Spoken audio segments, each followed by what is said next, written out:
everybody. Welcome to our panel. Thank you for coming. This is Sisterhood on Stage, and we're very excited to be here. To give you guys the gist of what this panel is going to do is we're hopefully going to expand a little bit on the many conversations that have been happening over the past few years on women in jazz. And this is really going to focus on women playing music with women. There's been a surge in the past 10 years of all-female groups. We're going to touch on that. But it's not without its conflict. And we're going to talk about the pros and cons of having exclusive ensembles like this, and also just the many social, cultural, musical, psychological, educational perspectives that happen when we're talking about all-female groups. So I'm going to ask everyone on stage here to quickly introduce themselves and maybe just say a little bit about why you're here having this conversation today. Okay, my name's Jane Bunnett. I come from Toronto, Canada. Excuse me. And I've been, I guess, a jazz musician for 35 years now, having started more so in modern jazz, playing modern jazz, and did some studying with Barry Harris, taking the bus up to down to New York to study with his classes. So that was my early stages, and later founded a group with my husband, who's a trumpet player, Larry Kramer, and did my first recording in 1986 with Dewey Redman, tenor, the late tenor saxophonist Dewey Redman, and who pretty much was, I would say, a mentor to me, and also the great late Don Pullen, pianist, and the same thing, wonderful friend and mentor. And 1982 had the great opportunity to go to Cuba and continue to visit Cuba, and started to work with musicians in Cuba, and then started to bring them to Canada, and then eventually petitioned to come into the US, etc. Found myself pretty much for a good 35 years to be the only woman in all my ensembles.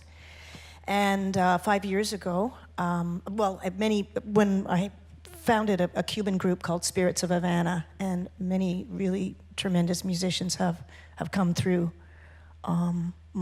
my group that my husband and I have, called Spirits of Havana, and they've all gone on to amazing careers of their own.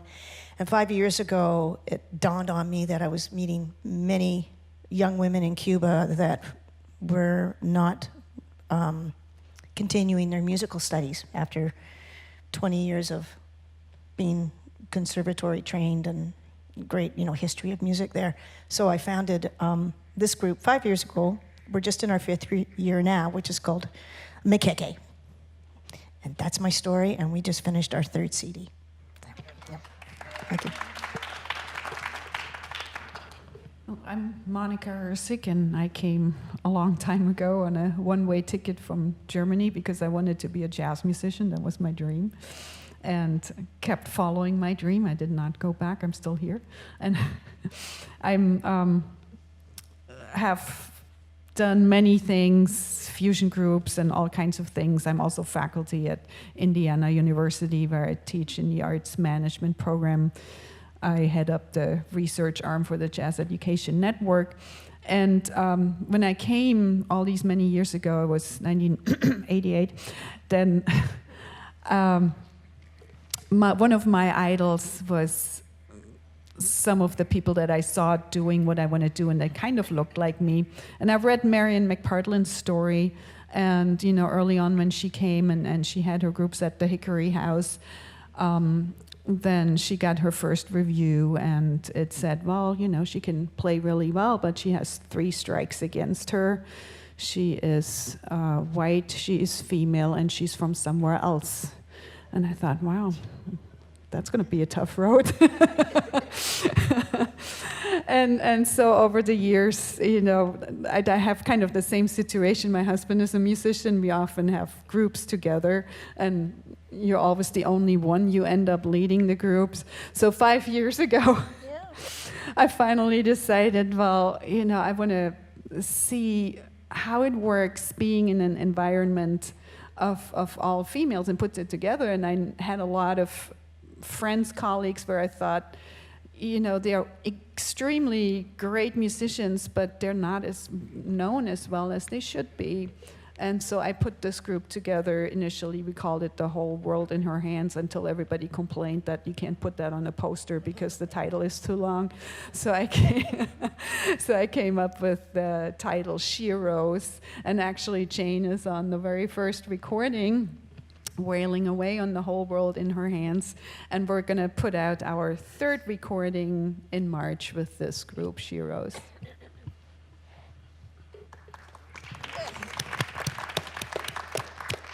Good afternoon. My name is Helen Sung. I'm a pianist and composer, and I'm originally from Houston, Texas, and thought I wanted to be a concert pianist, but luckily made a detour into jazz at the end of my undergraduate degree, and it has been a great adventure. I've done things I never could have conceived of, so I can really consider myself very fortunate. I studied at the Thelonious Monk Institute of Jazz, which was at the New England Conservatory, and was very blessed to be mentored and taught by probably one of the final generations of the jazz masters, people that I even got opportunity to work with after school, folks like Clark Terry and Jimmy Heath, Jackie McLean, Ron Carter, Wayne Shorter, and also have been fortunate to be in women-focused ventures too, like Sherrie Maricle's DIVA, and also with Terry Lynn Carrington, and getting to meet on stage with Jerry Allen and Patrice Rushen, and am just grateful for it all. You know, it definitely is not an easy road, but it's definitely worth it because the music is so great and what I'm in love with and will always be pursuing.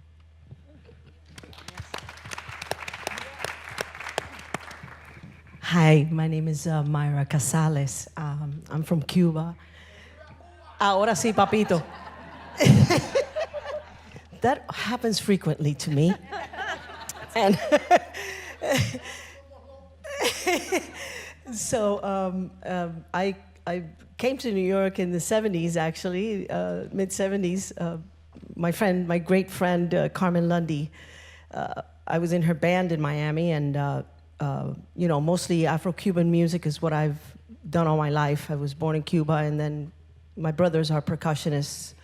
My whole family was musicians, so in the 70s, I ended up in New York because I was in Carmen Lundy's band in Miami. And she graduated from the University of Miami and came to New York, and that's what brought me here to visit her, and then I stayed.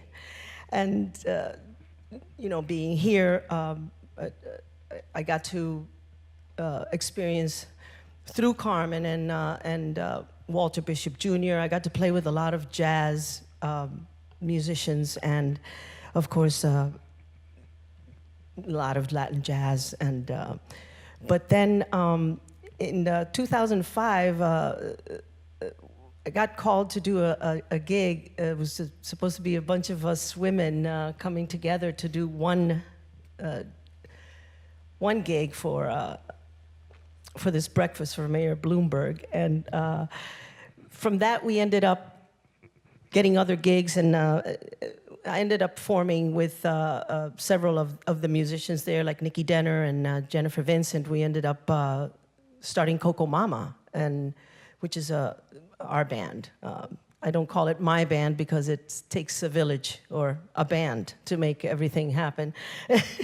And so I'm very glad to be here amongst all these amazing women, and I've recorded with the beautiful music of Monika here, and I'm just very glad and honored to be here and representing the art of jazz and female energy and leading and, you know, togetherness.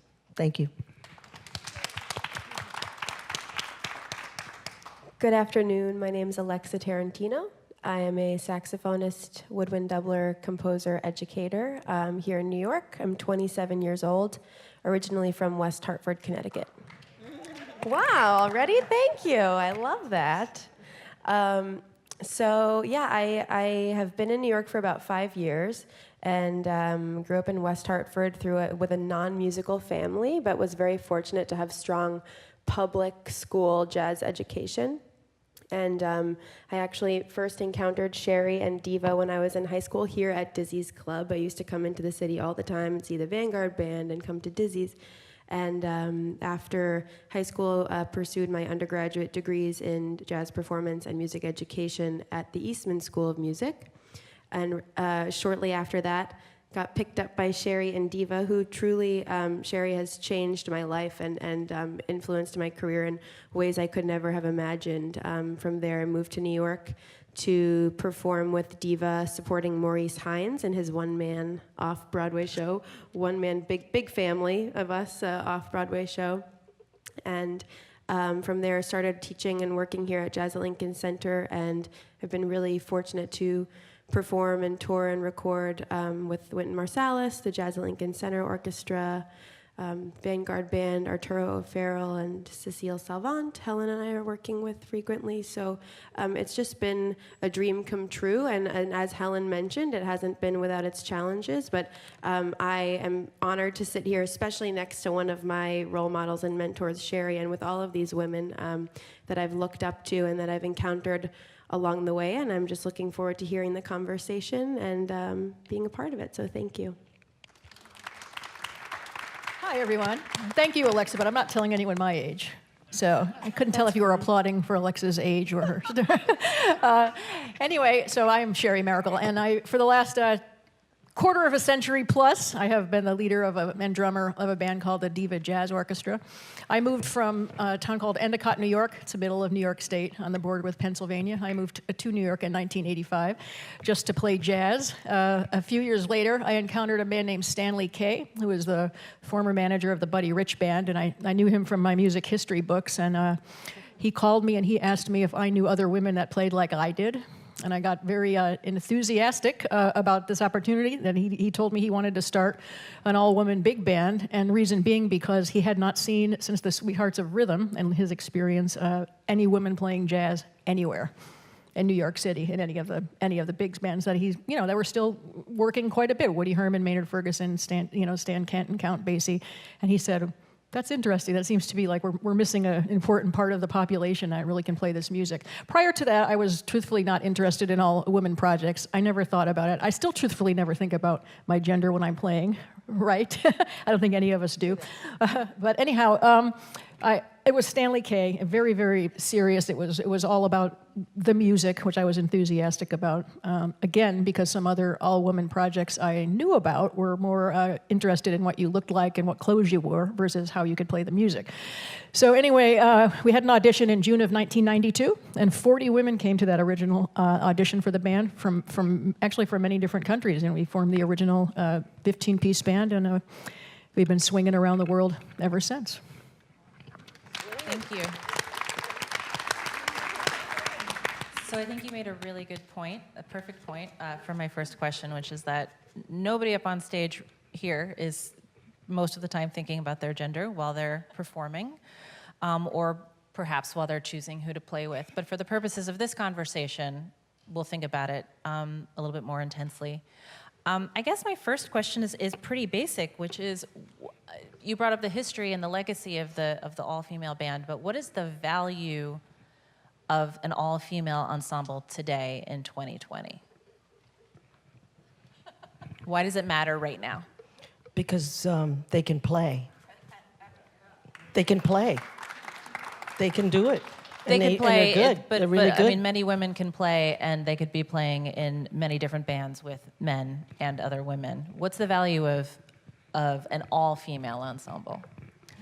Well, I would say the value of the DIVA Jazz Orchestra certainly comes from the extraordinary players, but also because the band has been, for 25 years, we've created an incredible library that's strongly identified with the band and the players that the music was written for, because it's all commissioned music, arrangements, or originals, and it's it's a real band that's been around for 25 years. So the band, and men have played in the Diva Jazz Orchestra. It's not always all women, but it's a band, and it doesn't matter to me, actually. I know this is not really answering your question correctly, but it doesn't matter that it's all women at all to me. It's phenomenal players, and many in longevity, and people have been in my band over 20 years, and 15 years. It's got a strong, unique Diva Jazz Orchestra sound. Yeah. Well, I can say I'm speaking, of course, from my own personal experience.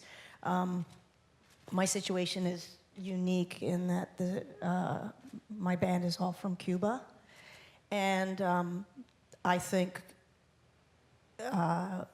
it was very important for myself and the musicians that are in my group to send that message back to Cuba. It's still very difficult right now, even there, we've only performed once in Cuba, and the opportunities are not, the situation is such in Cuba that there's very few performance opportunities, period, for anybody. And so the situation is such, girlfriends, boyfriends, and boyfriends would rather be out there playing and have their girlfriend sitting in the chair listening to them. Because the audience for jazz is still, they're enthusiastic, but it's still small. It's not, it's a newish thing. And I think that it's very important to send that message also all over Latin America, because a lot of women do not get the performance opportunities. And in the case of my group, they're all quite young. They're in their 20s, and I was never ever seen any women out performing when I was there. One woman I saw my whole time there. So I've recently actually dug into this, right? Why should it be all female, and what's the purpose of not doing this? And I've been leading the group saying it, but I also worked on a book chapter for a companion that will be coming out soon on gender and jazz. And obviously, over the last decade, there's been a real surge of these all-female groups, and there must be a reason for it. And I read a lot of the interviews of, why are you looking at this? So, for example, Irene Schweitzer, great Swiss jazz pianist, formed several of them. And the consensus with most of them is that it was such a liberation to be able to not think about any of these other factors, social, just being able to have this camaraderie. And so I looked at it a little bit more, and there's several factors that keep coming up in history, and we can dig into that a little more. And they're called tokenism and stereotyping threat, and we can explain that when we get to it if you want to. But what it does is it's this safe environment. And I've been traveling with my group quite a bit, and even just what we talk about in the bus is really important, because it's been this encouragement. Some of us have children, some don't, and we have a lot of the same issues. How do you combine having the family? I missed my kids' birthdays so often, and for us women, that's a problem. And this encouragement of some of them saying, I'm ready to give up, I'm not entitled to do this, I should be home with my kids.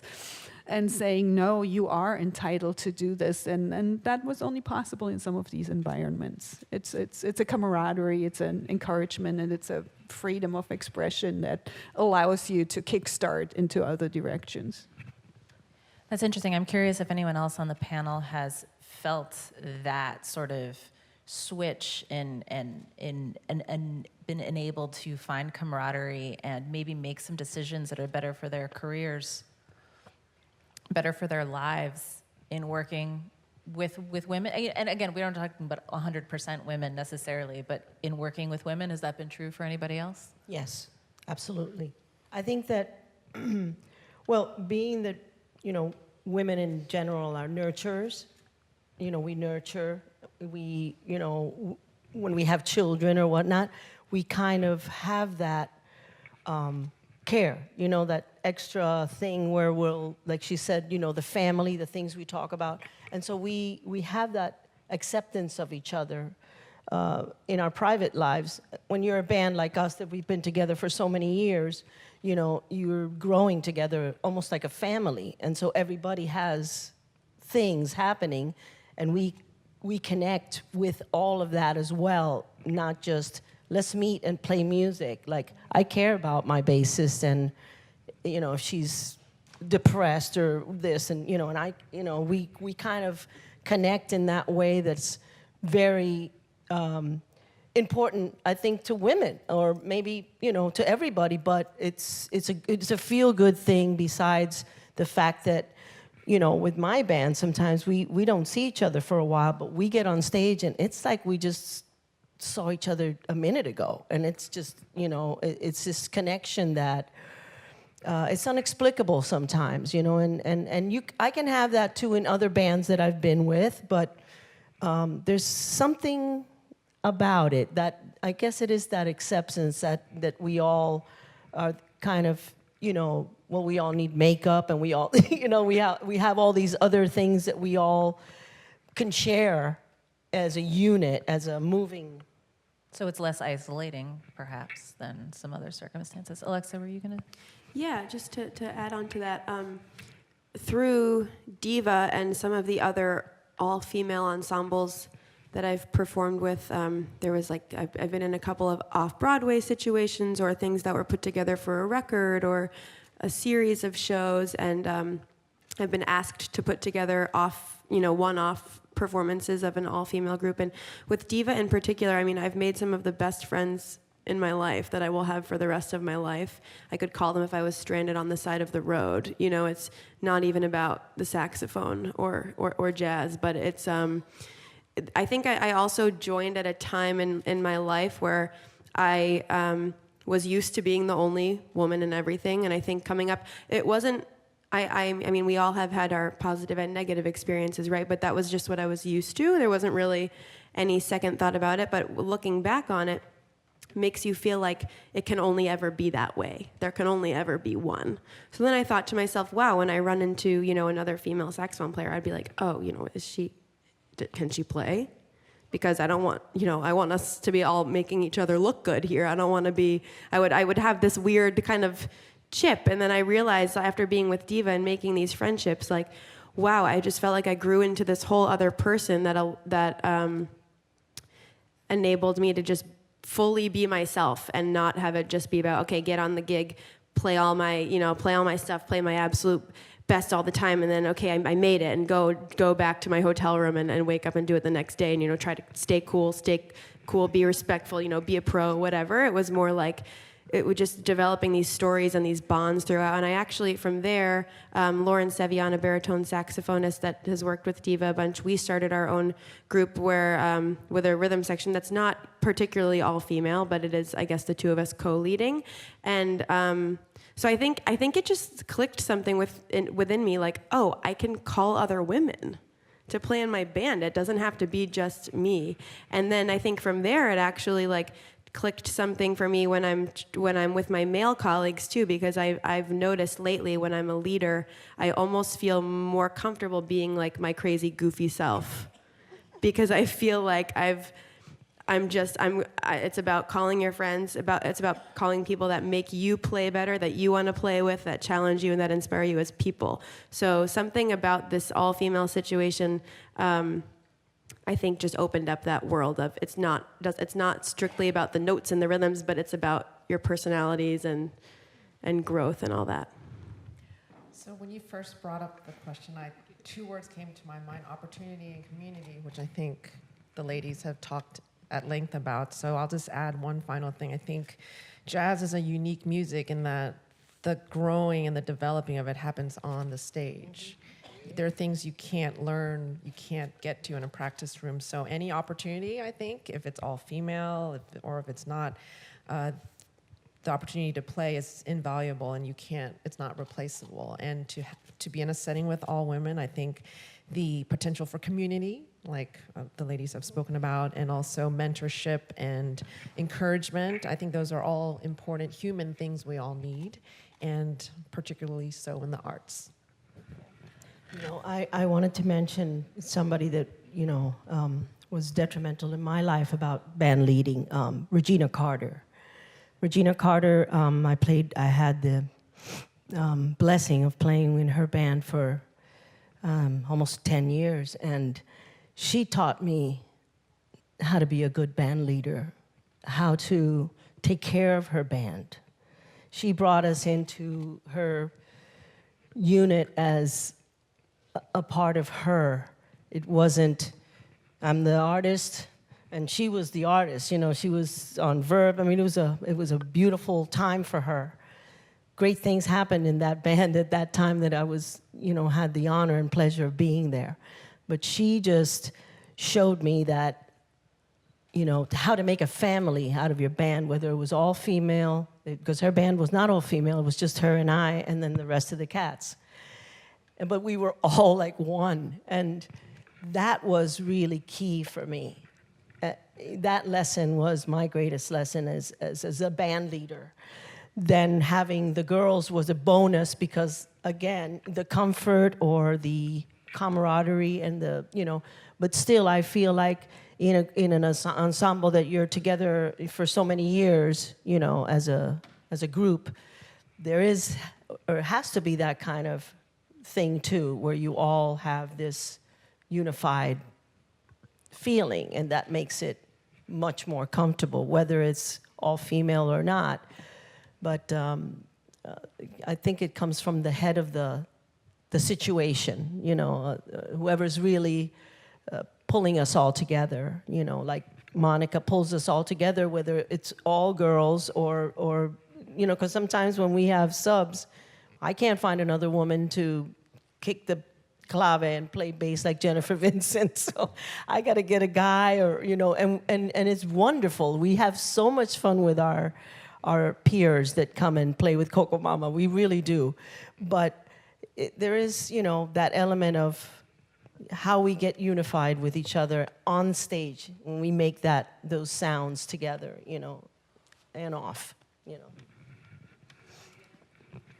I was just going to parlay out with something that Alexa said. When the first version of the DIVA Jazz Orchestra, it was a very difficult band to lead and talk to, and it wasn't necessarily I think, for lack of a better way to put it, I think everybody's ego is very bent out of shape and out of whack. I think because of what you said, everybody was used to being the only woman, and that's what my colleague and one of the best lead trumpet players in the world, Lisa Whitaker, pointed out to me. This is the problem, is that everybody's used to being the only special woman on a gig, and they're not special anymore, so they don't know what to do.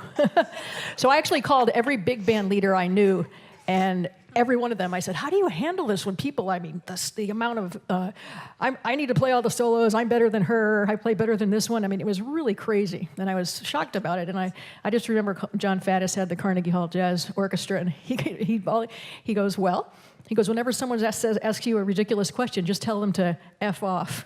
Then he had a whole bunch of other, you know, expletives to go in there, but I was like, it wasn't in my nature to tell people that, but now I might say that. I think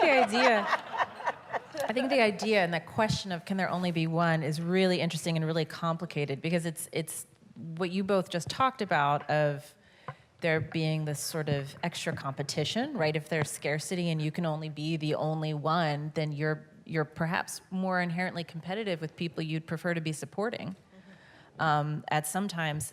But I want to riff on that a little bit. When we were talking about this panel, all of us, we were talking about female supergroups and this idea of, you know, festivals and booking, and there can only be one in that context. And what does it mean if you're either leading an all-female band and, you know, are you vying for that one spot? I mean, obviously that's not fair, but is that how it feels, or is there this inherent competition between, I don't know, everybody up on stage or with other female musicians? I don't think so. I don't think so either. Okay. Not within us. We're all totally different. No. I'm actually I don't want to be the leader. I mean, it really doesn't feel good for me to always, have that on my shoulders.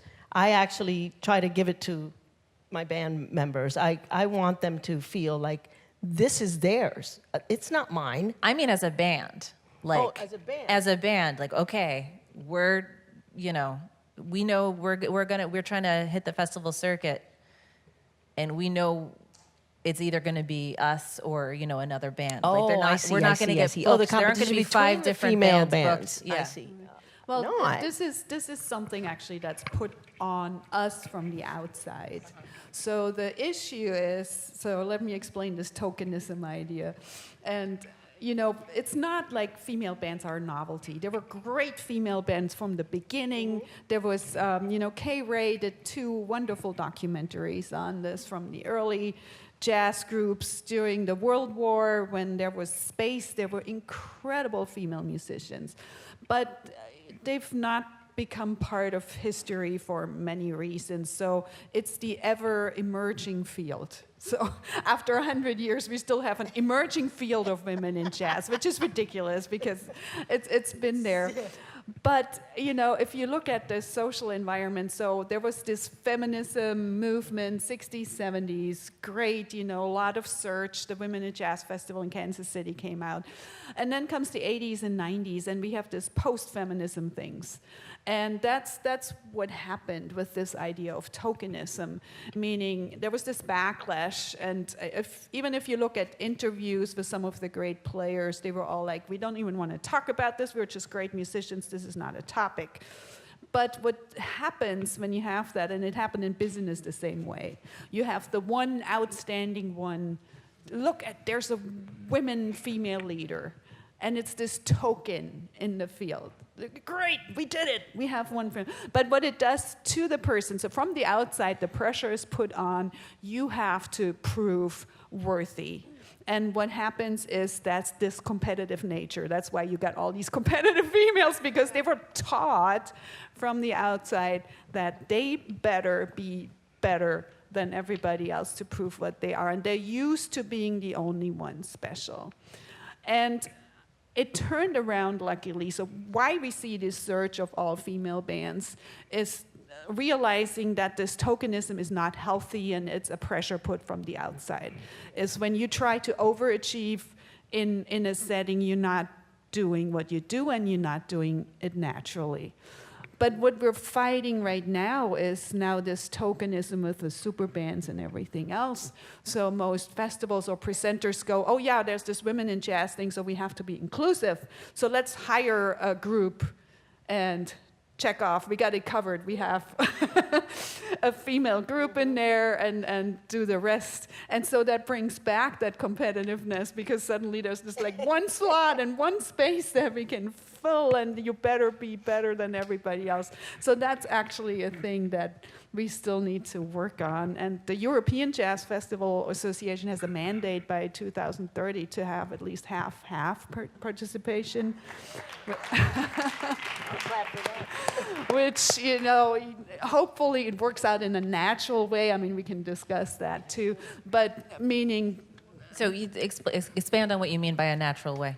Well, meaning sometimes the discussion is, okay, if you put the pressure on and say you have to have half and half, do you get the same quality? And we don't want to sacrifice quality just for, even diversity. So, I mean, my notion is there is enough women. I don't think it's a problem, but it's been a discussion, are we sacrificing having greater players just to have the parity effect? And same in education. I'm sure you guys talked about this, how there's a need to equalize faculties, because that's actually the picture even worse. If you look at jazz faculties, instrumental full-time tenured jazz faculties, very sad picture, single percentages. Well, excuse me, you just made me think of something. One of the issues I also think is that there's not enough women presenters. And I'm staring at one right in front of me, the wonderful Vita Muir. And Vita Muir from the Litchfield Festival. Most of the artistic direction comes from Yeah, that's male dominated. So that's one of the things I'm just thinking about. But also, when just my mind started jumping around. But I'm also thinking about just in the case of my own group, in that I've had this discussion. We spend a lot of time in the car traveling from A to B when they come from Cuba, and we get into these discussions. I talk to them that when they go back to Cuba, they should be trying to inspire, the other women musicians there. And there's this sort of a strange attitude that I'm working on with them, in that they feel like, well, we did it for ourselves, and there's lots of women musicians, but they just don't want to get out there and play. And I'm like, well, you're in a position to be able to encourage them to get out there and play. Like, I got you out here. I got you out of Cuba, and I got you here, and you're playing with me. Now, when you go back there, you're supposed to be like, this is how it's supposed to go. But they have this attitude that, they don't really want to get out there and play. It's like, I did this all for myself, and, it's been really hard. But they're just happy to, just play in their barrio. They're cool with that. So I feel like there's a thread of the importance of mentorship and modeling that is kind of coming up here, but both saying that it's important for you to have done and for other women to do. I think it's always been that way in the music, period. Maybe the women in Cuba, the Cuban women, are probably, there's something more behind that than their own imagination. I mean, Anacaona was an amazing band in Cuba way back. Yeah, of course. But and there was just so they're very capable. I think that how they feel, or how you're expressing how they feel, might come from the oppression that they've suffered there, beyond music. It's not music. Yeah. It's beyond music. And so it could be frightening for them to say, I've got something tangible now. I can't now find other people to do it with. Yeah. It's easy for us who have this freedom to do it. But I think for them it might be a little bit more, it could be more selfish because of that. Mm-hmm. I think. I don't know. So I want to know what you, looking back, what do you wish you'd seen when you were coming up? Like, what can everybody in this room who's an artist, who's a programmer, who's a presenter, take away from this? Like, what models? What is it? Is it about all female bands? Is it about booking more female leaders? Is it what would help push this conversation forward so we're not having this exact same conversation in another 10 years? I think more equality. Expand on that a little bit. More equality and for me, when I was a kid, I was already playing my instrument, and I was scared to tell anybody in school that I was playing that instrument because nobody played that instrument. And so I thought, my friends Because it was a boy's instrument? It's a boy's instrument. It's a conga drum between your legs. And so it's not very cute. But it's what I played. And so there was no other girl playing it. And my brother, when he introduced the instrument, said, girls don't play this. And I was like, really? I like it. I really like it now that you don't want me to play it. So I played it. But Who's your mentor? In school, I was like, it wasn't a piano or a violin or a saxophone. Those were known as more girly instruments. And so I think the opportunity that we give the kids or show people that we can do things, not just, in music, but in everything. And like you say, expose and give these women opportunities like you're doing to the women in Cuba. I'm doing to the kids in a high school, giving them a scholarship. I went to my son's school with all my girls, and all the kids were like, they're little, and they were like, what? They have to see it, because they still don't believe it until they see it. And when you see something, you can hear a bunch of stuff. But when you see it with your own eyes and you're a kid, you go, wow, yeah, now I'll go for it. That's what happened to me. My brother hit that drum, and I was like, I'm going to hit that drum too. Even though he told me not to. But my slap was better than his after a year of practicing it. And I love my brother, but it's just the way it is. It's what what we've been taught as children too. The man goes to work and the woman stays home. As kids. Now it's different, but I'm an old school girl. I guess two things. I think one thing I think that a career in the arts is unique because there's no formula. Mm-hmm. It's not like you get this degree, you take this test, you do your board exams, and then voila.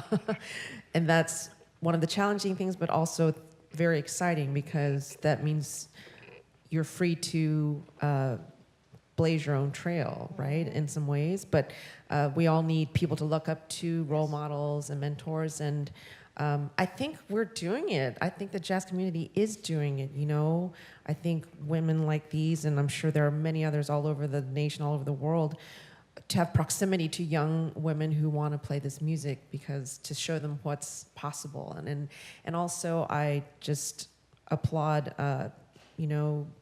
people like Clark Terry or Kenny Barron who really elevated women in their bands. Yes. I think something like that is just really important too, and also Dr. Billy Taylor and the Mary Lou Williams Jazz Festival down in DC. Just, we live in an imperfect world, and we all have our weaknesses, and so I think as long as we're sincere and trying to do our best, we don't have the answers. I don't have all the answers. You try things, some things work, some things don't. But as long as we keep trying and keep remembering that this music is bigger than all of us, and that's the real point. We want to create beauty that will last and touch people and elevate people and inspire ourselves and inspire each other. I think that's, yeah.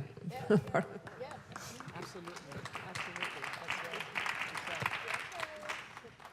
Just to answer your questions, Katie, about what do you wish you had seen or done, and what do you want to see moving forward, something that came to mind, I see a lot of young students in elementary, middle, or high school settings, and I have a summer jazz workshop in Massachusetts where I'm really proud of. I feel like, to Helen's point, we are doing it because the numbers that I get every year, I think we're maybe like 60% male, 40% female, whereas I remember being, in some of the other programs where it was really just a few of us. So yes, I think we're doing it, and I think everyone's, we can always do better. I think we're doing it, but I would encourage educators not to let the young women second guess themselves, because I did that all the time, and I feel like people sometimes come up to me and maybe I appear confident or something, but there were many moments where I was hesitant to solo, or I thought my solo was going to be terrible, and then somebody next to me soloed, and I was like, oh well, I can do that, and so I just always I think it's so important to just notice that as we are educating and running into many different students and different learners and learning styles as well. So I would love to see that. I wish I had not second-guessed myself, and I would love to see us all take note of that moving forward. But I'm also a little tired of the subject, and I'm kind of sick of the tiptoeing around it. I'm tired of people telling me that I must also be a singer, and oh, you must also sing, and I think that I think if we could, I don't know, it's that person that comes up to you and says oh, you play saxophone, and I just say, I've just started saying, oh yeah, surprise, yeah, or you're shocked, right? And it's that attitude that still gets to me every time. And I think we were talking about this earlier, and I was talking to somebody about this yesterday. It's listening with your ears and not your eyes. And I think until that fully happens, and we all are just comfortable with, I guess, believing that we can make things as equal and diverse as possible, calling the right people for the band, the right person for the chair, and being aware and knowing who our options are for calling people. I mean, at the end, if we can keep it about the music, that's where I'm at, because I'm tired of answering those questions about I mean, I like to sing, and I like to sing in the shower, but I'm not going to make $1,000 doing it, you know? You probably could. if you Maybe. did that. Maybe I should have gone back to that guy and said, yeah, how much? You know, I think too, right along with what Alexa said, is the stop putting female before all of our names. It's, you know, all female band, the Diva Jazz Orchestra. You don't need to say that. You don't need to say female Tarantino. You know, we don't need to say that. That's one. And I flashing back to this article that Peter Watros wrote in the New York Times. And this, I don't know why this came to my mind last week at the Jazz Educators Network conference on a panel that Roxy was leading with her Women in Jazz organization. He wrote jazz in the 90s, blah, blah, blah, something. And then at the end, and bands like the Diva Jazz Orchestra are nothing but a ghettoization of the music. You know, and it made me think, what?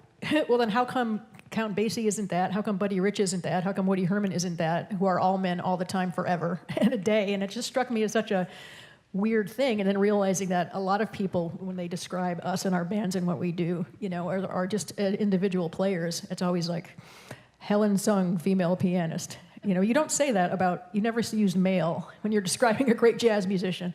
So let's not do that. Maybe, right? Something important that you mentioned, and I want to point that out really, is all you educators in there. This is something to be aware of. So the instrument choice. So one thing to do immediately, encourage all the kids when they come in to any instruments. We have this stigma on them, so that's something to do. The other thing is, you know, when improvisation is taught in the schools, it's usually introduced during middle school.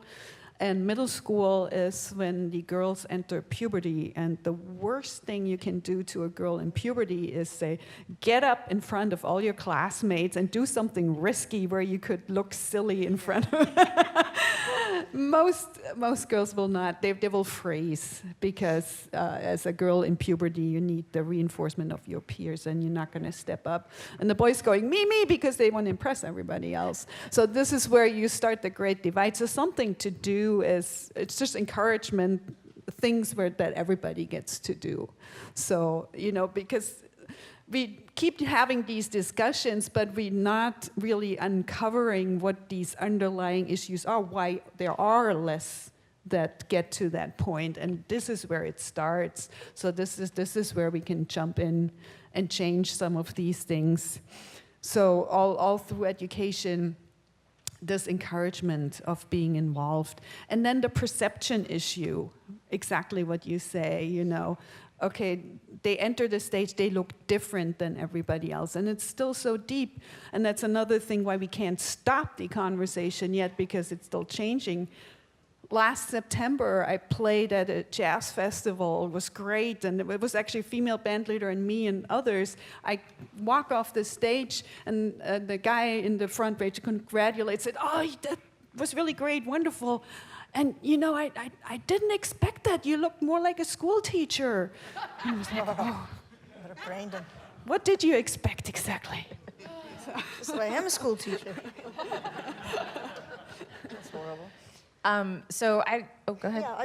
Yeah, when you just talked about going through puberty and that period in somebody's life, I think one of the very important things too is to come back to just the sense of encouraging creativity, and this is like a really huge, this is a huge realm, because the thing with jazz music, a lot of people have it's a very abstract thing, jazz. It's like, how do I fit? I just know when I was starting to get interested in jazz, I had no, you know, I'm white, I'm Canadian. That was the hardest thing, I'm Canadian. I'm like, and there's no history of jazz in Canada. So there was a lot of, I was lucky that I had parents that were encouraging creatively. And so as a young person, as you're developing, how do you, if you do get interested in jazz, how do you fit yourself in what seems like a box, a very rigid Because for a lot of people, jazz seems like a very rigid. There's a lot of rules. You got to know this, you got to know that. But I think one of the important things in terms of somebody who's developing artistically is to, as a parent, as a mentor, as a friend, as whatever means, is to try and open up that world that you can create your own thing. You know, there's a possibility that you don't need to fit yourself into something that's already happening. Maybe you create something around you that you can experience and develop into and becomes your unique thing, but you're still part of the bigger picture of jazz, which is improvising and being a creative spirit. So you're not, what I'm saying is you're not having to force yourself into something that you feel like you are fighting to find your way into something. Create your own model. It's one option Yeah. to that thing that's very frustrating for a lot of people. Yeah. We have an opportunity to do some Q&A from the audience. If anyone has questions, I would invite you to come down to the microphones in front of the stage here. And there are two, so if, okay, go ahead. Hi, I'm an ukulele playing jazz singer and radio show host from Knoxville, Tennessee. My name is Kelly Jolly. I'm the founder of the Women in Jazz Jam Festival, which takes place March 13th and 14th in Knoxville, Tennessee. And I feel like this is a beautiful thing. Like, I'm seeing all of you musicians, and I'm familiar with all of you, and I'm proud of you. That's what I want to say at first. I'm very proud of you. We're all invited to the festival, Yeah, right? and you're invited. Can we all come to your festival? Yes, March 13th and 14th. But Opportunist. Do you want me to sing? yes, we all sing. So, but I want to. What I think is very important for us as musicians is to create pipelines of opportunity for each other, and also to allow people in who may not be what you need them to be, but they can grow to be what you need them to be, because people come with all this music hurt that we have to kind of help people through. Because a lot of times we recognize it because we know what it is, so we have to be the ones that help because we recognize the need. And so I think that we have to create those pipelines of opportunity. So you all are doing that. While you're doing that, are you also intentional about connecting with women for other parts of your music making? Do you use women in the studio? Do you use women managers, accountants, lawyers? Are you intentional about connecting with women in all parts of your music making? That's a great question. So just really quickly, is that something any of you think about, and what choices do you make? Well, yeah, we think about it. We try. I mean, I try to encourage that and connect with as many women as I can to help. Like she said, we'll help each other in connecting. The programmer or the other side needs the help as well from us as the artists. So yes, it's a give and take. It definitely is very important. Big yes. Hello, my name is Nadine Michelle, and I am an alto jazz singer, and I just want to say thank you to all the panel here. You're extremely inspiring. My question is, as a woman, there's always this stigma like, oh, I'm going to work with a bunch of females. Is there a pro and a con to working with all women versus men, or does it matter as long as you're an awesome musician and great at what you do? Well, I think it goes back a little bit what we discussed earlier in terms of the atmosphere and opportunities, or the pros that I found, well, in traveling.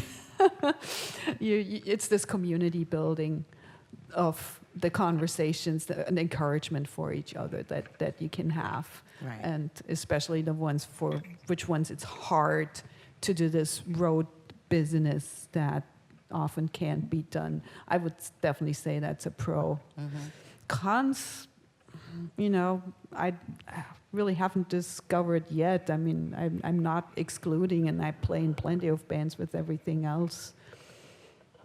I personally, I like what Sherrie said. I want that we don't need to put male or female Right. in front of our names, Mhm. and that we're just being the best artists we can, making the greatest music we can together.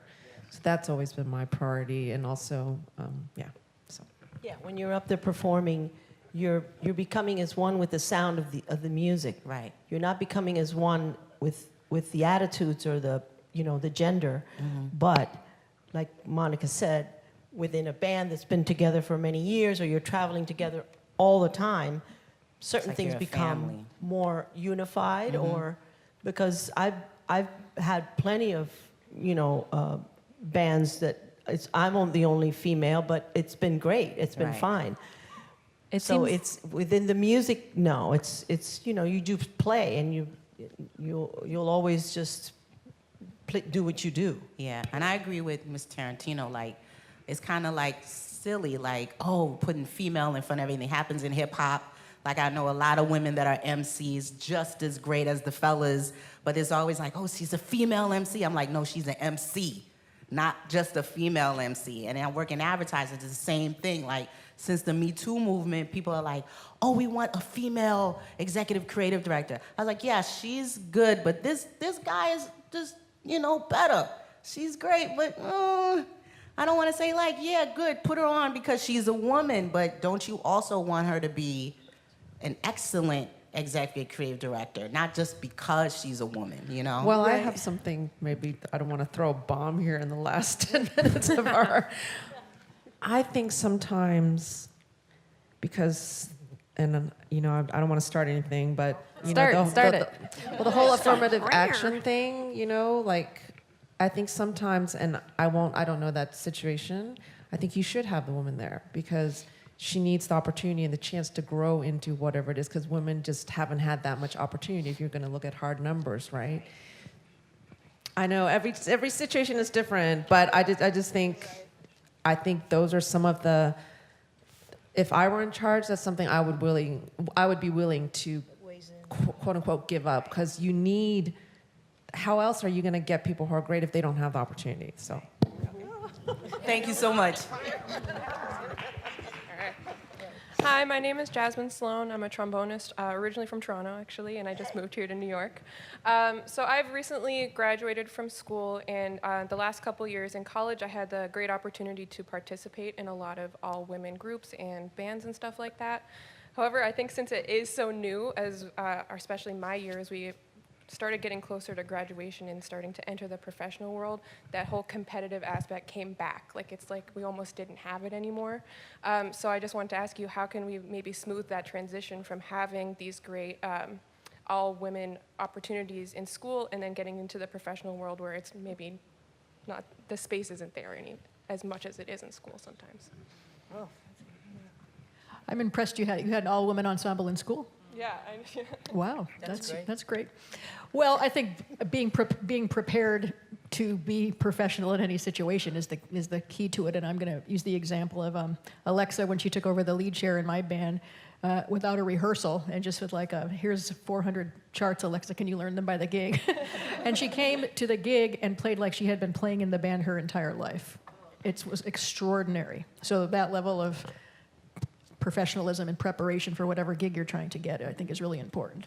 Because you walk in there and you do the job no matter who the band leader is, and it's it's the best you can do. Put your best foot forward.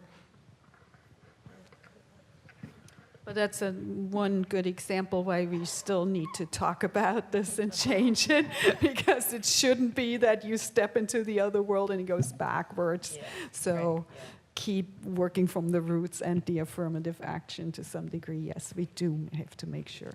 Yes, but I want to temper that too with, we live in the real world. What I mean by that, sorry, is Another that bomb? it's like, I don't think the goal is to create this womb or this thing that doesn't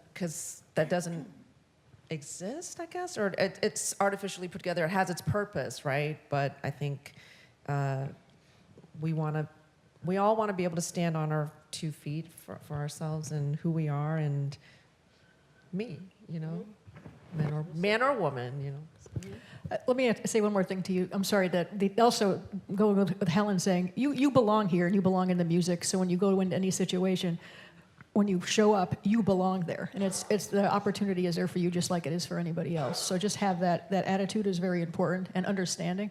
And if no one's read, or if you haven't read Sheryl Sandberg's yet, Lean In. I highly encourage everybody to read that book. That will really help with this kind of. Often women are more timid sometimes when they go into a situation, but own it. Hi, I'm Vita Muir, and I run a jazz camp and a jazz festival, Litchfield Jazz Camp up in Connecticut. I've ignored the fact that I'm a woman all my life, and I've ignored the fact that I'm short. And they're both things that people will use to try to go like this to you. So I just made it irrelevant and soldiered on. But I have an important question for you. I like to think of myself as a problem solver, and there's a problem I haven't solved, and maybe Alexa can give me an answer to this. Alexa was a jazz camper at Litchfield. I think whoever it was who said to you they thought it would be 40-60 is really an optimist. I've run the jazz camp for 24 years, and I can't, typically, we're 25% female. It's really an extraordinary year for 30%. The largest group of them is singers. Very few male singers, lots of female singers. We have female instrumentalists, but we don't have a proper balance. I've tried, having my staff go, okay, get in touch with an all-girls school, see what you can do there. I don't know what to do about it. I don't have the first idea what to do about it. How many female teachers do you have on your camp? That's tough, too. Wow. Yeah, I do have female teachers. Helen was a teacher. No, many more than her. But I can't, I'm sex blind. I have to I hire people based on their teaching skills, on their musicianship. And I have to remind myself periodically, oh, wait a minute, you just started to put a festival lineup together and there isn't a woman on it, because I don't think in those terms. But I just haven't been able to come up with all the right people that I want. It might help. Have you ever considered having sort of a special female-centric group as part of that camp? Where you're not just coming to participate, you're participating in the whole, but then, I don't know how it's set up, but you're, for 2 hours a day, you're working solely with other, you're soloing, right, and standing up in front of your female peers instead of everybody? I don't know whether does that ghettoize it again, or does it help? You think it would help? What do you guys think? Does that help?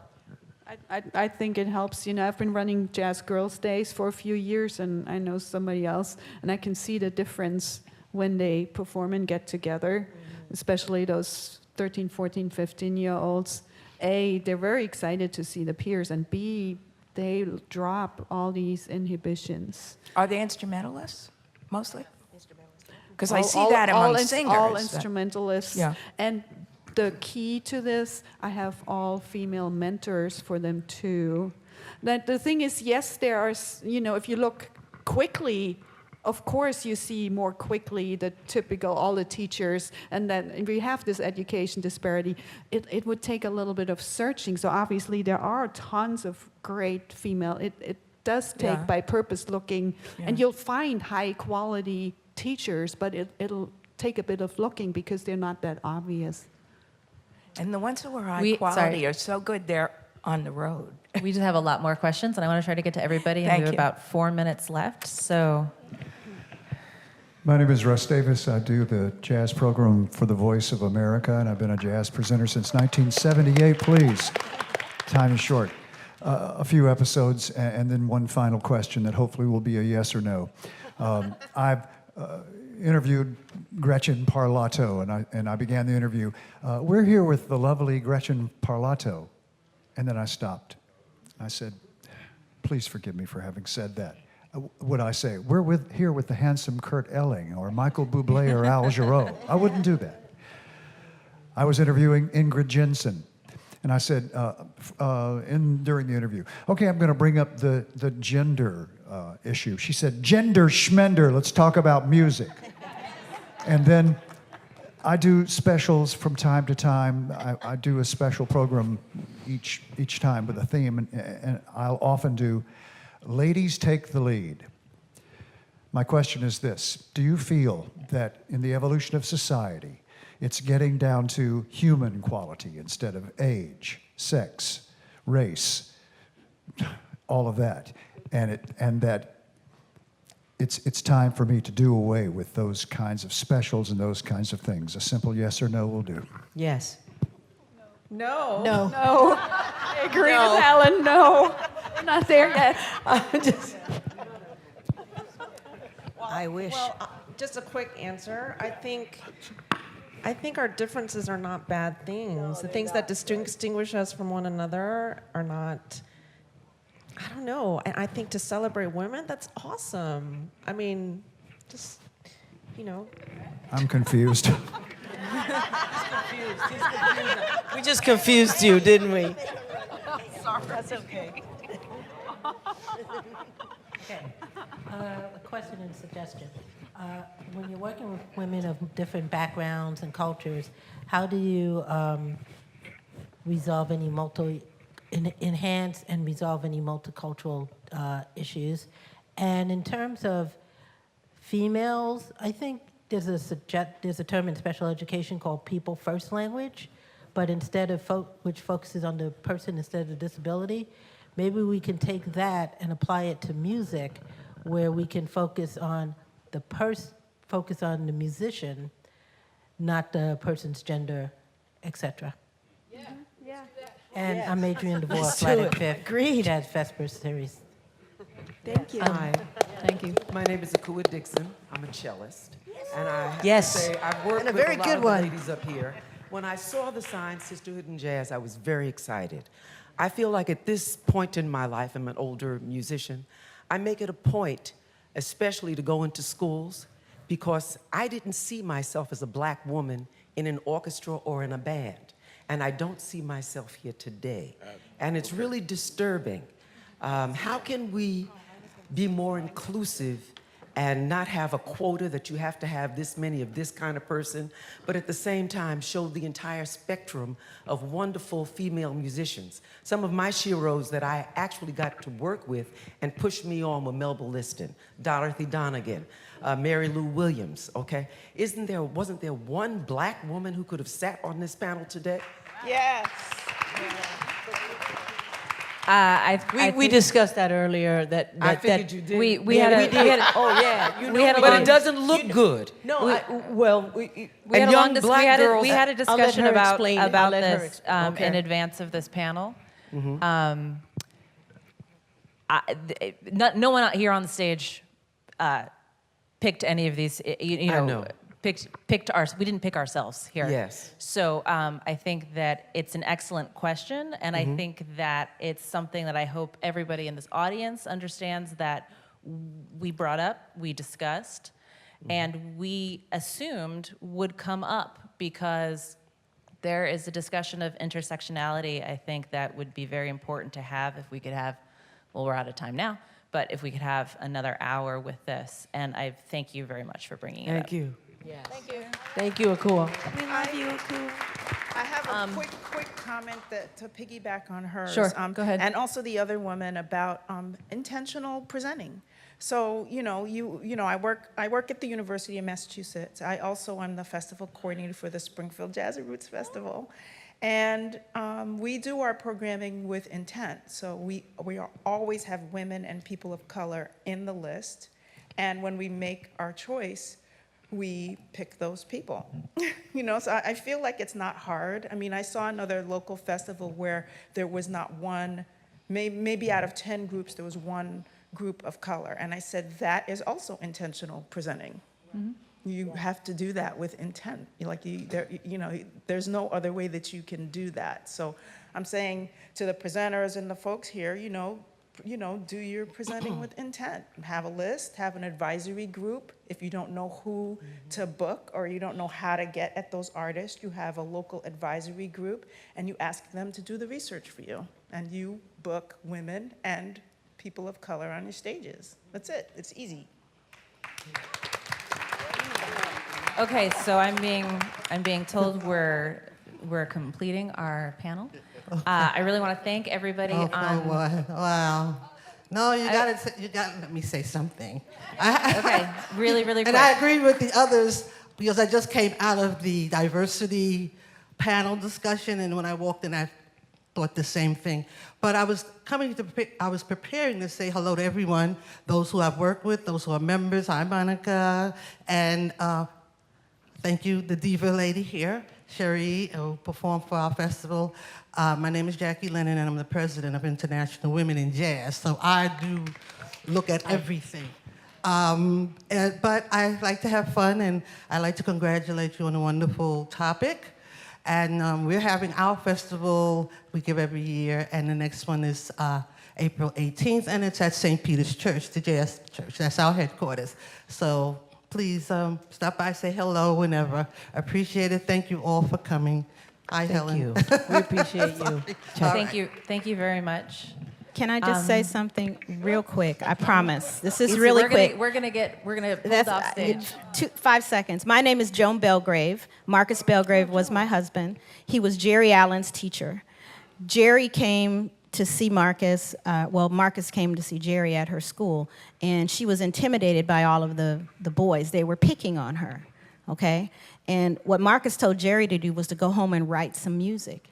She went home and she wrote some music and brought it back to them, and they couldn't play it, okay?